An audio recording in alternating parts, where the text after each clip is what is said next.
For every 5 Sherman tanks that went into battle, 4 never came back. That grim statistic haunted Allied tank crews in World War II. Men who climbed inside a steel coffin with little hope of stepping out again. The M4 Sherman was supposed to be America's unstoppable answer to Nazi armor. Mass-produced, mobile, and reliable. It rolled off factories by the tens of thousands, a symbol of industrial might and Allied determination. But to the men who fought inside them, the Sherman earned a darker name, the Ronson. Lights up the first time, they joked bitterly, referencing a popular cigarette lighter of the day. One hit, and the tank would burst into flames, trapping its crew in a nightmare of smoke, molten metal, and screaming heat. Still, these men climbed back in again and again. Because the war demanded it, because their comrades needed them, and because no one else could. The Sherman was more than a machine, it was a paradox. A weapon that could win battles, but consume its crew. A tank that defined victory, yet carried death within its armor. In this story, we'll uncover why the most iconic American tank of the war became both a savior and a death sentence, and what it truly meant to fight inside a death trap. By 1944, the world was burning on every front. In Europe, the Allies were pushing to reclaim a continent crushed under the iron heel of the Third Reich. From the beaches of Normandy to the hedgerows of France, every mile of advance came at a brutal cost. The terrain was a killer. Narrow country lanes, thick forests, and villages turned to rubble. Perfect killing grounds for German ambushes. The Sherman tank became the backbone of Allied ground forces. Thousands rolling across muddy fields, hedgerows, and bomb-scarred roads. Their mission, break through German lines, chase the Wehrmacht eastward, and liberate occupied Europe. But the Germans held the high ground, both literally and technologically. Hidden in forests and behind stone walls lurked Tigers and Panthers, their long-barreled 88mm guns able to destroy a Sherman from over a mile away. For the Allies, speed and numbers were the only advantages. The Sherman could be built fast, shipped fast, repaired fast. Factories in Detroit and Pittsburgh roared day and night, sending out hundreds each week. It was the weapon of an industrial empire. Yet every advantage came with a cost. The crews knew that for every Tiger they faced, they might need 5 Shermans to bring it down, if they survived long enough to get close. The stage was set, a desperate race between quality and quantity, between survival and sacrifice. The question was no longer who had the best tank, but who could endure the fire the longest. The story of the Sherman tank begins not on the battlefield, but in the factories and planning rooms of 1941 America. A nation still recovering from the Great Depression, suddenly thrust into the largest war in human history. U.S. commanders knew they needed a tank that could be built by the thousands, shipped across oceans, and maintained by ordinary mechanics. It didn't have to be perfect. It had to be available. Fast.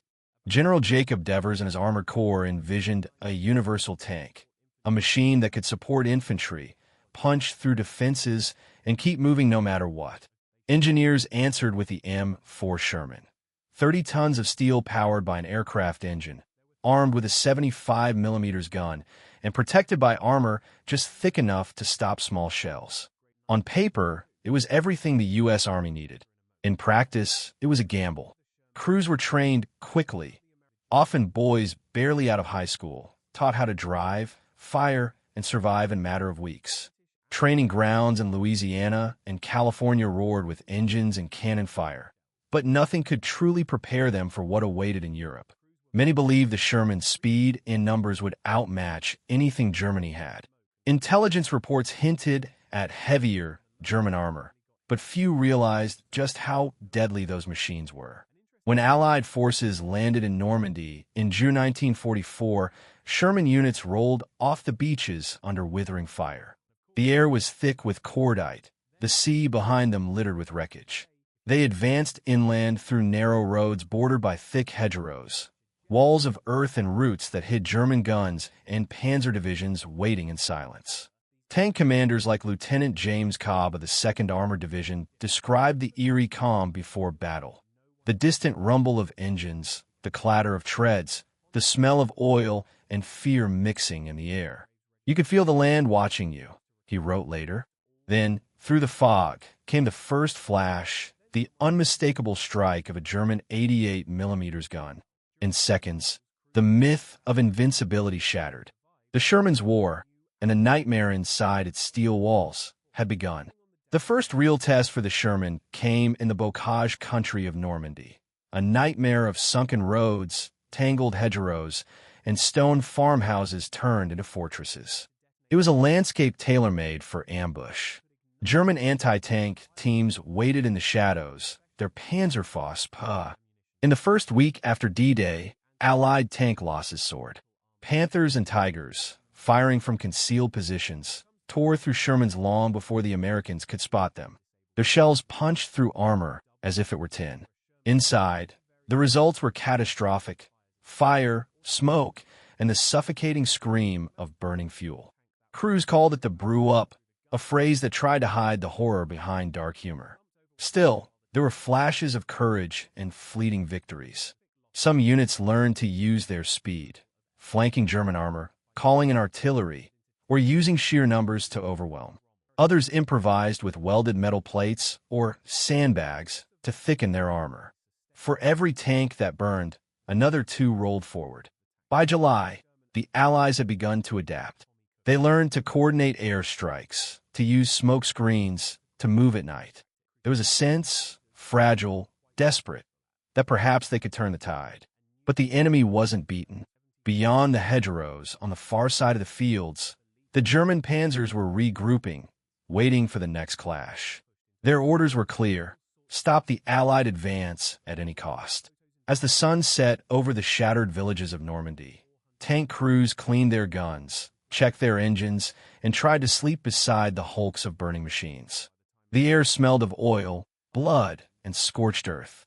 They didn't know it yet, but the deadliest battles for the Sherman were still ahead. The true horror was only beginning to reveal itself.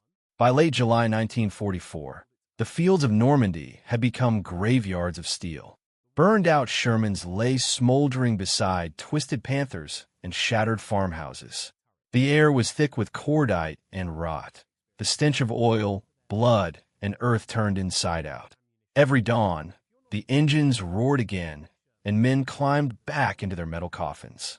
The fighting around Saint-Lô was chaos. Visibility was nearly zero. Smoke, hedgerows, and dust turned the world into a blur of gray and green. The Germans were ghosts, firing from invisible ridges, retreating only to strike again. Every field was mined. Every road watched. The crack of the German 88mm gun was the sound of death itself. A single flash, a thunderclap, then silence. Inside a Sherman, the world was deafening. The floor shook with every shot. The air stank of gasoline and hot metal. Shell casings clattered underfoot. Sweat dripped from the gunner's face as he shouted range corrections over the roar of the engine. The loader slammed round after round into the breach. 75mm shells designed to punch through armor, but too weak to crack a Tiger's front plate. They tried everything: flanking maneuvers, coordinated air support, shoot and scoot, tactics, fire, reverse, relocate. Sometimes it worked. A well-placed shot to a Tiger side armor could send the giant up in flames. But for every German tank destroyed, several Shermans burned with their crews still inside. The tankers adapted. They started carrying .50 caliber machine guns on their turrets, firing at tree leans to flush out Panzerfaust teams. Infantry followed close, protecting the tanks in brutal close-quarters combat. It was a deadly dance, one side trying to outthink the other in seconds. Private Charles Red Jackson of the 3rd Armored Division remembered one fight near Villiers-Fossard. We saw the flash first. The Tiger was hidden behind a barn. We fired, nothing. He fired, and the world went white. The tank filled with smoke and screams. I don't remember climbing out, but I remember the sound of the fire like a giant breathing. Still, they pressed on. There was no choice. Orders were orders. Advance, no matter the cost. And slowly, brutally, the Shermans began to win through sheer endurance. For every Tiger, there were 5 Shermans. For every German gun crew, there were replacements on. By the end of July, The German lines began to crumble under the relentless assault. The cost was staggering: thousands of tanks, tens of thousands of lives. But the tide had turned. Standing among the wrecks, survivors looked out across fields littered with burned-out armor and realized the awful truth. Victory didn't feel like triumph. It felt like survival. And in that moment, they understood why the Sherman's true strength was never its armor. It was the men willing to fight inside it. By August 1944, the thunder of battle in Normandy began to fade. The German defenses, once thought unbreakable, were collapsing. The Allied advance, slow and costly, finally broke through the hedgerows and poured into open country. Operation Cobra had succeeded, and the road to Paris lay open. But the victory came drenched in blood and smoke. In just 2 months, more than 1,500 Allied tanks lay destroyed in France, the vast majority of them Shermans. Inside many of those charred hulls were the remains of crews who never had a chance to escape. Entire platoons were erased in seconds. The men who survived carried burns, shrapnel scars, and memories that never healed. The Germans had suffered heavily too. Their prized Panthers and Tigers were mechanical marvels, but logistical nightmares. Slow to repair, starving for fuel, impossible to replace in large numbers. When they burned spectacularly. Even the might of German engineering couldn't stand against the endless tide of Allied steel and manpower. Notable tank commanders like Lieutenant James Cobb, who had survived the first days of Normandy, was killed near Falaise, his tank struck by a hidden 88. Others lived to see the liberation of Paris, but they spoke little of it afterward. For them, the victory felt hollow, the price too high. The Sherman had done its job. It rolled farther and lasted longer than anyone believed possible. It didn't win by being the best tank. It won because it never stopped coming.